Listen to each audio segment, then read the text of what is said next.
What if I told you Psalm 91 wasn't written for the safe, but for the scared? Because the truth is, this psalm has been gripped by trembling hands in emergency rooms, whispered into the silence of sleepless nights, and held like a lifeline by those whose world was crumbling beneath their feet. It's been worn thin on the pages of Bibles belonging to those who have walked through fire and lived to tell about it. And maybe, by the time we reach the end, you'll realize this psalm was written for you. And if you've ever felt forgotten, by the end, you'll know why Psalm 91 remembers you. Psalm 91 has become one of the most quoted promises in all of the Bible. But is it possible we've missed what it's really saying? Right there in the opening line, "He who dwells in the secret place of the Most High shall abide under the shadow of the Almighty." We find the words that millions have repeated for comfort. But behind that comfort lies something much deeper and much more demanding. Because the shadow of the Almighty is not just a poetic phrase, it's a place, a spiritual location, and not everyone lives there. The promise isn't automatic, it's conditional. This psalm isn't a superstition you can speak once and be safe. It's a covenant of presence, forged in intimacy, in surrender, in the decision to stay close, even when everything in your life is falling apart. And here's where it gets uncomfortable. If you're standing in God's shadow, it means you're close enough to see what He sees, close enough to feel what He feels, close enough to trust Him when the light disappears. Psalm 91 isn't about avoiding the storm. It's about surviving it with someone beside you. In a world obsessed with comfort, this psalm calls us back to communion. In a time when fear is broadcast daily and peace feels like a fantasy, Psalm 91 declares something audacious: that God's protection is real, but it may not always look like what we expect. Because protection doesn't always mean the fire doesn't come. Sometimes it means the fire comes, and you don't burn. And just when you think you know what it means to be safe, this psalm turns everything upside down. There's a reason it speaks of traps and arrows, terrors and destruction. It doesn't deny fear, it names it, it confronts it. And then it points to a place stronger than the fear, a place so close to God that even the darkness must bow to His light. This is not a psalm for the unshaken, it's a psalm for the trembling, for the one barely hanging on, for the believer who says, "I'm afraid, but I'm still here." Welcome to the shadow of the Almighty. He who dwells in the secret place of the Most High shall abide under the shadow of the Almighty. This opening line is not just beautiful, it's surgical. It cuts straight to the heart of what it means to live under divine protection. Not everyone gets to claim it. Not everyone qualifies. The promise begins with a condition: he who dwells. Not he who visits.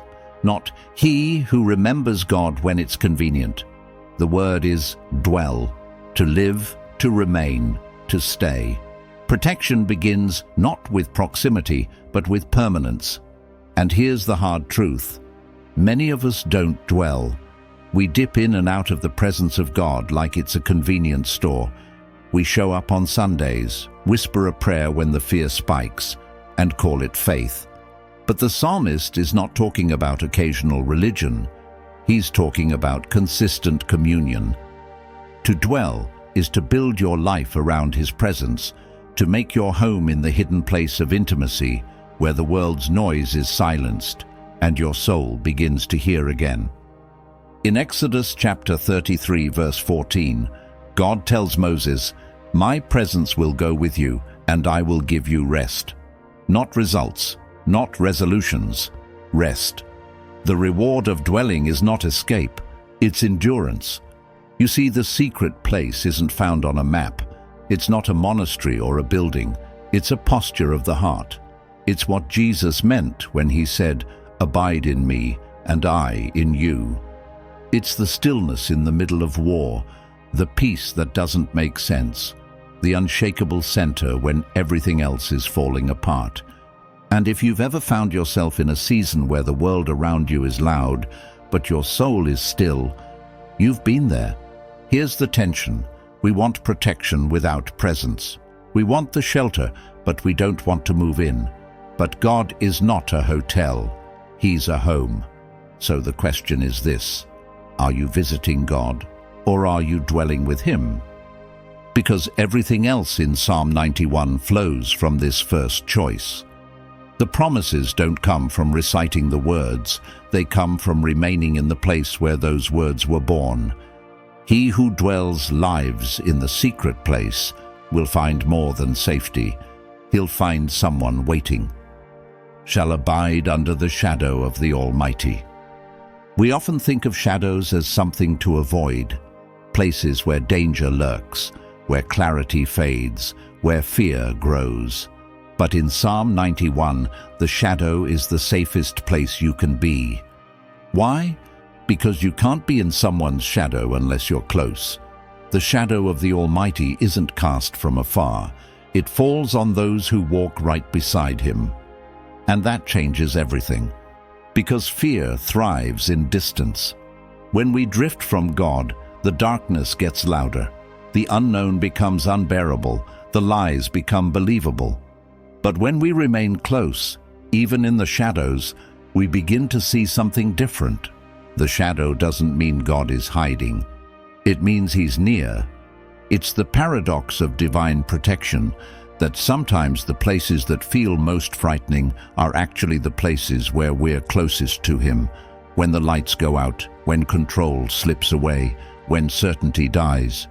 We often think God has left us, but in reality, we've stepped into His shadow, into the realm where faith becomes vision and trust becomes breath. Think of the Israelites in the wilderness. God went before them in a pillar of cloud by day. A literal shadow guided them through the heat, the fear, the desolation. The shadow wasn't a sign of absence. It was evidence of God's leadership.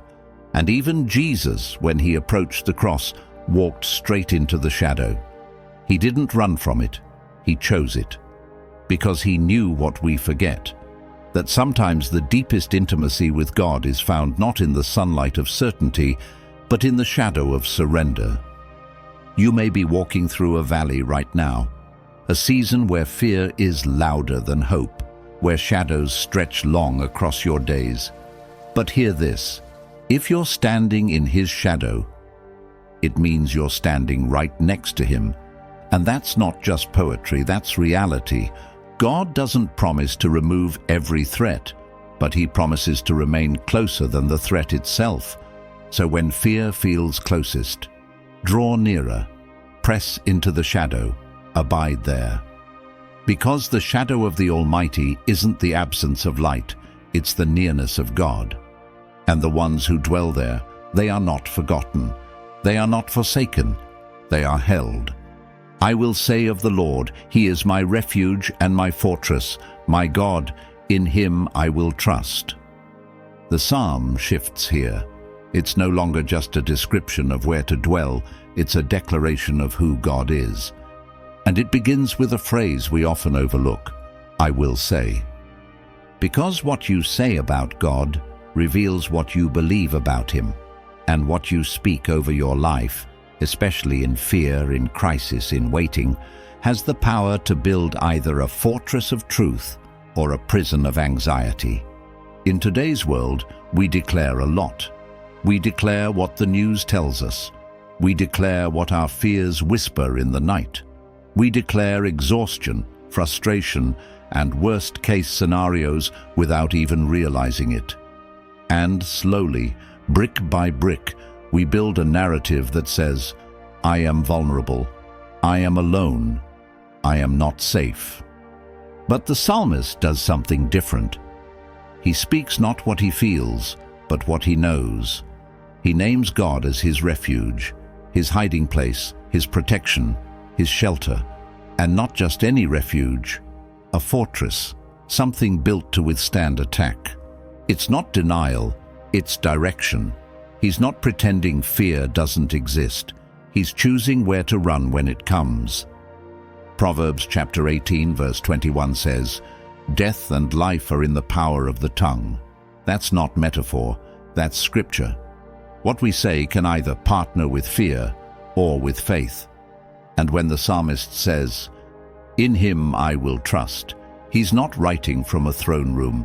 He's speaking from the battlefield, from the tension, from a place where trust costs something.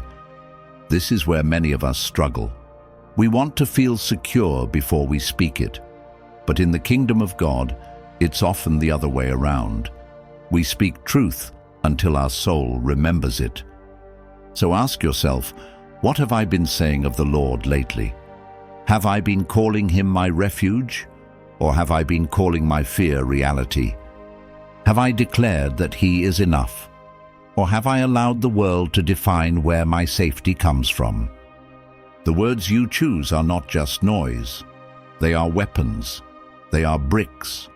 They are pathways to faith or cracks in your foundation. So say it. Say it even if your voice trembles. He is my refuge. He is my fortress. And in him I will trust. Surely he shall deliver you from the snare of the fowler and from the deadly pestilence. He shall cover you with his feathers, and under his wings you shall take refuge. This is where Psalm 91 surprises us, because we expect protection to look like strength, shields, armies, walls. But here, it looks like feathers. First, a snare, an invisible trap set by a hunter. It's not loud, it's not obvious. It's subtle, strategic, designed to catch the unaware. That's the nature of spiritual danger. It doesn't always come like a lion. Sometimes it comes like an invitation, a slow drift, a compromise that seems small until you're stuck. And yet, the psalmist says, surely, not maybe, not hopefully, surely God will deliver. But not by always removing the trap. Sometimes he lets you see it just in time. Other times, he walks with you through it, untangling you from what was meant to destroy you. Then, without warning, the imagery shifts from snares and sickness to feathers and wings. What kind of God delivers with power and then covers with softness? Our God. This is the tension of divine protection. He is both warrior and mother, shield and shelter, defender and comforter. The feathers here echo something deeper. They're not random, they're personal. In Deuteronomy chapter 32, God is described as an eagle stirring its nest, covering its young with wings. The image is one of both vulnerability and intimacy.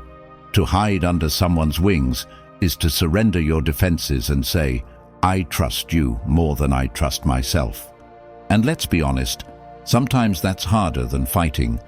We'd rather fix it, plan it, escape it, but real protection often looks like stillness, like hiding under wings you can't control, like waiting in faith while the storm howls around you. And here's the truth. God's protection doesn't always feel powerful. Sometimes it feels hidden, quiet, fragile. But that's the beauty of it. His gentleness is not weakness, it's invitation. To trust not in the absence of danger, but in the presence of the deliverer. You may not see the snare. You may still feel the pestilence creeping near. But if you're covered, if you're hidden in him, then you are not unprotected. You are held. So don't just look for the fortress, look for the feathers. Don't just seek escape, seek the wings. Because the safest place in the world is under the softness of his sovereignty. His truth shall be your shield and buckler. It's a short line, easy to miss. But buried in these few words is a lifeline for anyone drowning in confusion. Because fear doesn't always shout. Sometimes it disguises itself as caution. Worry pretends to be wisdom. And lies are rarely wild. They're usually logical. That's why God gives us a shield. And that shield is truth, not emotion, not instinct, not what feels safest, truth. And in a world where we're constantly bombarded by voices, social media, news, inner critics, it becomes harder and harder to discern which voice is God's. The enemy knows this. He doesn't just attack with pain, he attacks with distortion. You're not safe. You're not loved. God isn't near. And if we don't carry truth as a shield, those lies don't just touch us, they start to shape us. This is why Ephesians chapter 6 verse 14 says, "Stand firm then, with the belt of truth buckled around your waist." In ancient warfare, the belt held every other weapon in place. Without it, the armor collapsed. That's what truth does. It doesn't just protect, it holds everything else together. And Psalm 91 gives us two images, a shield and a buckler. The shield is broad, something you hide behind when the arrows fly. But the buckler, it's a smaller circular guard strapped to the arm, ready for close combat. In other words, God's truth protects you from distant attacks and the ones that get close. It defends you in public and in the dark. But here's the key: you have to carry it. You don't accidentally walk in truth.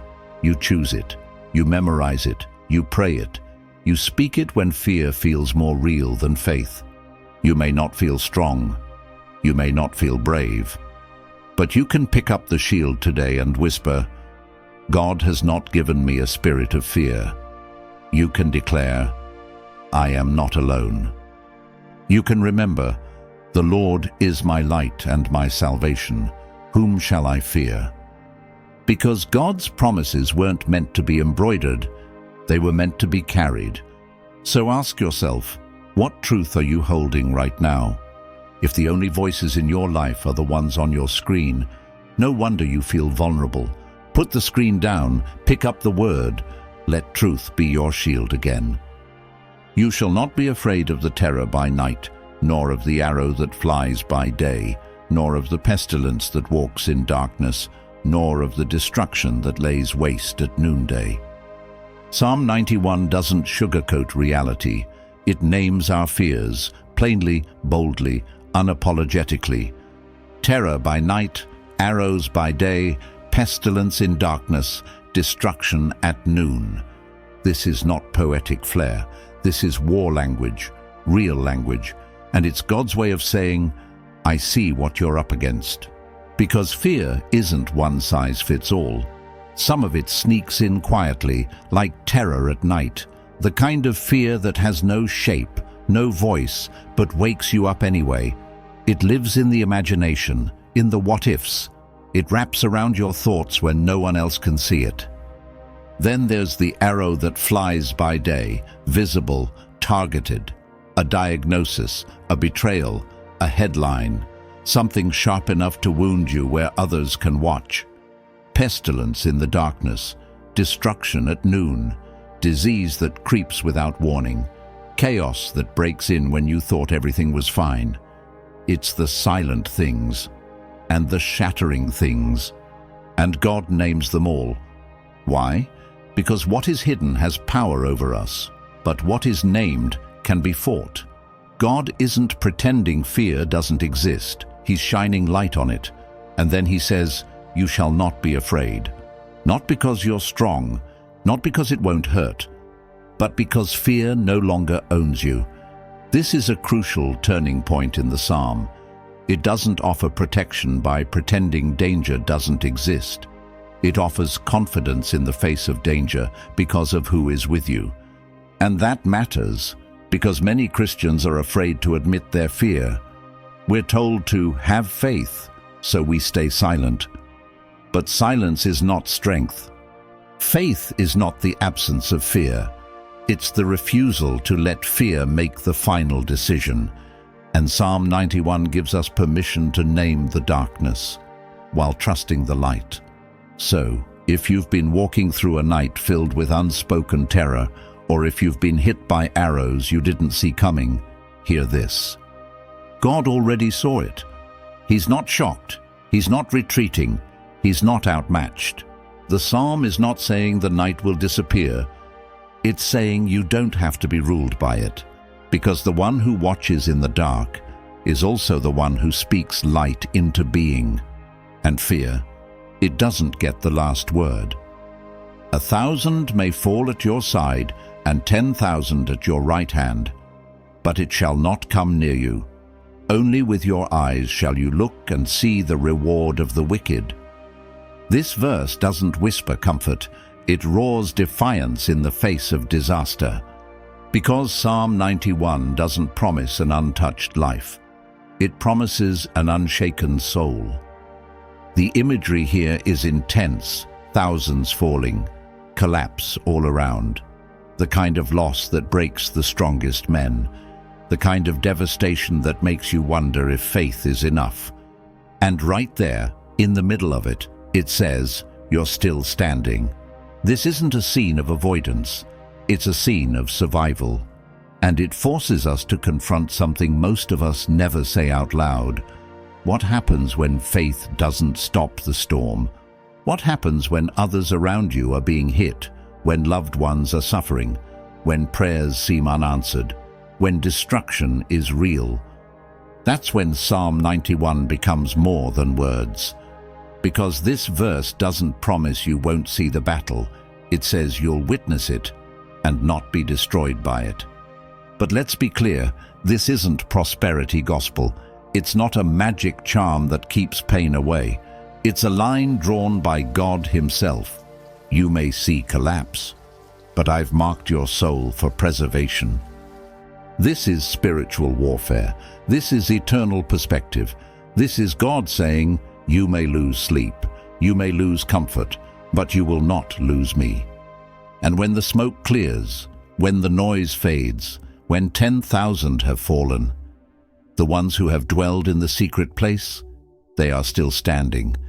Not because they were lucky, because they were held. There's a moment in every believer's life when survival itself is a testimony. You shouldn't have made it through that depression. You shouldn't have walked away from that trauma. You shouldn't have still believed after what you saw, but here you are, standing. And heaven celebrates not just the miracle of healing, but the miracle of endurance. Because you didn't fall when the world did, you stayed. You remained, you dwelled in the shadow, and the God who marks sparrows marked you too. So the next time the world feels like it's falling apart, don't look down in fear. Look around and remember, you are surrounded by collapse, but not consumed by it. Because the God who stands above 10,000 graves is the same God standing next to you. For He shall give His angels charge over you, to keep you in all your ways. In their hands they shall bear you up, lest you dash your foot against a stone. Most believers know this verse. Fewer understand its weight. Because Psalm 91 doesn't just promise that God is watching over you, it reveals that heaven is mobilized on your behalf. God gives charge to His angels. That's military language. It's a command, an assignment, a divine order. These aren't decorative cherubs floating on clouds. They are messengers of fire, warriors of light, servants of the Most High dispatched into the seen and unseen corners of your life. Hebrews chapter 1 verse 14 says, "Are they not all ministering spirits sent forth to serve those who will inherit salvation?" They don't act on their own. They don't serve our preferences. They carry out God's will, and His will includes keeping you. Think about that. There are moments in your life where you should have tripped, but didn't, where the accident almost happened, where the timing shifted by seconds. You called it coincidence. Heaven called it coverage. This doesn't mean you won't face pain. It doesn't mean you'll never bleed, but it does mean you are never unguarded. Even in the silence, even in the confusion, even when you think you're walking alone, there are hands beneath your steps. And the language is so tender, lest you dash your foot against a stone. Not break, not shatter, dash, a minor stumble, and God says, even that I care about. Because His protection isn't just about the big moments, It's about the details, the near misses, the close calls, the prayers you never got a chance to pray because the danger passed before you even saw it. That's angelic intervention, that's mercy in motion. But don't be mistaken, angels are not your saviors. They're not to be worshipped or summoned. They are not magical guardians bound to your every whim. They're agents of God's sovereignty. And when He says go, they go. So if you're weary, if you're tired of fighting battles you can't see, remember this: you're not the only one walking. Heaven walks with you. And when your strength runs out, when your voice fades, when your knees shake, there are unseen hands holding you up, because the one who commands angels has already commanded them to keep you. You shall tread upon the lion and the cobra, the young lion and the serpent you shall trample underfoot. This verse shifts the tone dramatically. Up to now, the psalm has described what God does for us, His shelter, His deliverance, His covering, His angels. But suddenly, it's you who's moving, not hiding, not surviving, treading. This is about authority, God-given, Spirit-empowered, heaven-backed authority. But let's pause here, because most believers don't feel powerful. We feel small, worn, outnumbered. Fear doesn't just knock on the door, it barges in and takes a seat. And in that moment, Psalm 91 speaks up. You shall tread, not maybe, not someday. You shall. The lion and the cobra represent two types of threats. The lion is loud, aggressive, overwhelming, trials that hit fast and hard. The cobra is silent, subtle, deceptive, temptations or lies that slip in quietly and poison you slowly. Whether it roars or hisses, God says, you've been given authority to walk over it. This isn't self-help.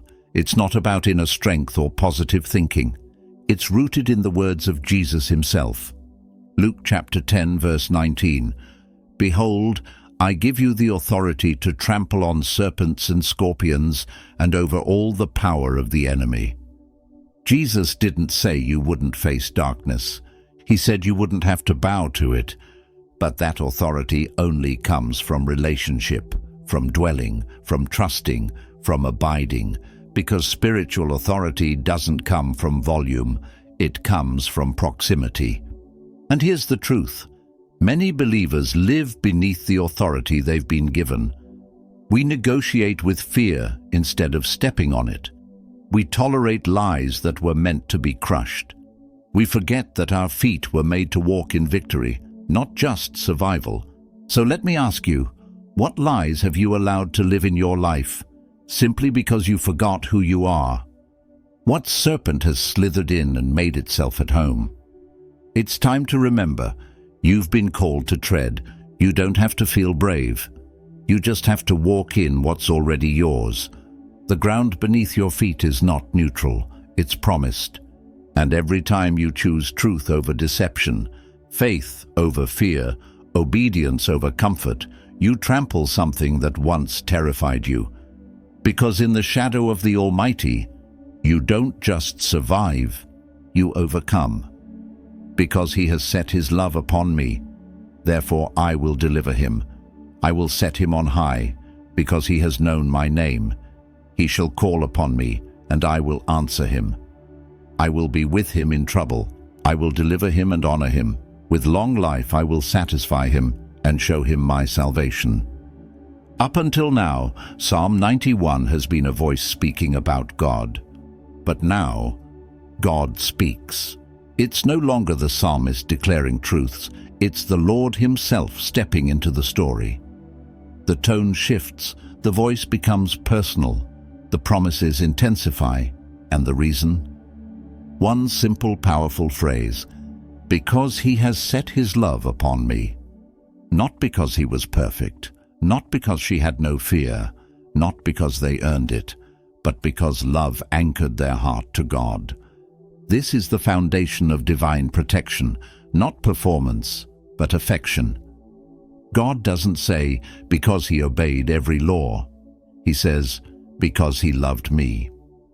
This is where the psalm reaches its emotional and spiritual climax, because here, God isn't just offering safety, He's offering relationship. Deliverance isn't a transaction, it's a response to love.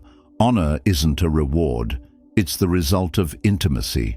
And satisfaction doesn't come from worldly blessings, it comes from seeing His salvation. And that word, salvation, it's not just about rescue. In Hebrew, it's the word Yeshua, the root of the name Yeshua, Jesus. The ultimate fulfillment of this psalm is not found in a life without pain, but in a Savior who stepped into our pain and spoke back with love.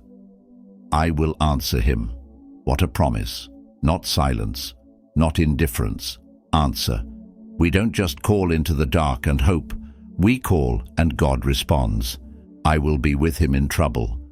Notice, in trouble, not around it, not above it, in it. The reward for love is not a life without suffering. It's a life where suffering is never faced alone. This is where fear dies, not because it disappears, but because the voice of God is louder than the voice of fear. So if you've ever wondered whether your love matters to Him, if you've ever felt too small to be seen, this is your answer. Yes, He sees you. Yes, He answers. Yes, He delivers. Because you loved Him, He speaks. And in that voice, we find the thing our hearts have been longing for since the first shadow fell across the world. We find the one who never left. So now we return to where we began. He who dwells in the secret place. After all the promises, all the images of feathers and fortresses, angels and arrows, one truth rises above them all. Psalm 91 is not a guarantee of an easy life. It's the revelation of a guarded soul. It's not about the absence of danger. It's about the presence of God in the midst of it. From the first verse to the last, the real promise has never been that you won't face the storm, but that you'll never face it alone. The secret place isn't a fantasy for the spiritually elite. It's an invitation for the weary, for the frightened, for the ones who no longer know what safety looks like, but who still whisper, God, I trust you. That's where Psalm 91 lives. It lives in the hospital room where someone sings through tears. It lives in the quiet home of a widow clinging to the word. It lives in the heart of a man driving into uncertainty, but refusing to let fear take the wheel. It lives in you. Right now, if your faith feels tired, if your hope is flickering, if you've been wondering where God is in the shadows, you're not disqualified. You're exactly who this psalm was written for. So let me ask you, what verse from Psalm 91 speaks to you most deeply right now? Write it in the comments. Share the promise that has held you up. And if you know someone who's walking through fear, someone who needs to hear that they're not forgotten, send them this video. Let them know the shadow isn't the end of the story. The enemy wants you to believe that fear wins, that silence means absence, that if you can't feel God, He must be far. But the truth is far more powerful. The shadow proves He's near. So stay close to the shepherd. Keep dwelling in the secret place. Speak His promises out loud, even when your voice trembles. And don't forget, you are not alone in the fire. You are not lost in the night. You are not abandoned in the storm. You are hidden. You are covered. You are loved. And the one who calls you to dwell has never stopped watching over you.